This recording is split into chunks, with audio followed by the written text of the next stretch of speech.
ಸಂಸತ್ತಿನಲ್ಲಿ ಇತ್ತೀಚೆಗೆ ನಡೆದ ಚರ್ಚೆಯೊಂದು ಈಗ ದೇಶಾದ್ಯಂತ ದೊಡ್ಡ ಮಟ್ಟದಲ್ಲಿ ಸದ್ದು ಮಾಡ್ತಾ ಇದೆ. ಅದರಲ್ಲೂ ಸಮಾಜವಾದಿ ಪಕ್ಷದ ಮುಖ್ಯಸ್ಥ ಅಖಿಲೇಶ್ ಯಾದವ್ ಅವರು ಕೇಂದ್ರ ಸರ್ಕಾರದ ವಿರುದ್ಧ ಮಾಡಿರುವ ತೀವ್ರ ವಾಗ್ದಾಳಿ ಈಗ ಎಲ್ಲರ ಗಮನ ಸೆಳೆದಿದೆ ಅಂತ ಹೇಳ್ಬಹುದು.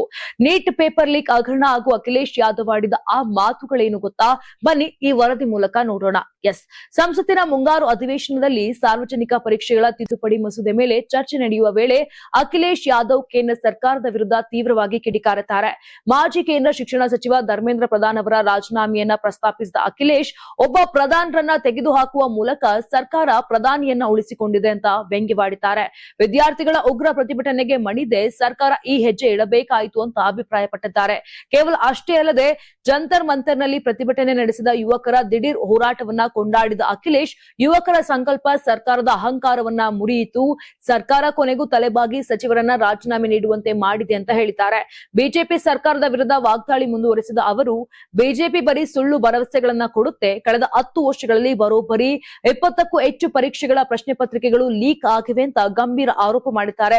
ಇನ್ನು ಅಖಿಲೇಶ್ ಯಾದವ್ ಅವರ ಈ ಮಾತಿಗೆ ಕೇಂದ್ರ ಸಂಸದೀಯ ವ್ಯವಹಾರಗಳ ಸಚಿವ ಕಿರಣ್ ರಿಜಿಜು ತೀವ್ರ ತಿರುಗೇಟನ್ನ ನೀಡಿದ್ದು, ಸರ್ಕಾರ ವಿದ್ಯಾರ್ಥಿಗಳ ಪ್ರತಿಭಟನೆಗೆ ಸ್ಪಂದಿಸಿ ಮಸೂದೆ ತರುತ್ತಿರುವುದು ಉತ್ತಮವೇ ಅಥವಾ ತುರ್ತು ಪರಿಸ್ಥಿತಿಯನ್ನ ಹೇರಿ ಪ್ರತಿಭಟನೆಯನ್ನ ಹತ್ತಿಕ್ಕುವುದು ಉತ್ತಮವೇ ಅಂತ ಪ್ರಶ್ನೆ ಮಾಡಿದ್ದಾರೆ. ಇದಕ್ಕೆ ಪ್ರತಿಕ್ರಿಯೆ ಕೊಟ್ಟಿರುವಂತಹ ಅಖಿಲೇಶ್, ಕಾನೂನಿನಲ್ಲಿ ಅಲ್ಲ ಸರ್ಕಾರದ ಪ್ರಾಮಾಣಿಕತೆಯಲ್ಲಿ ಇರುತ್ತದೆ ಅಂತ ಹೇಳಿದ್ದಾರೆ.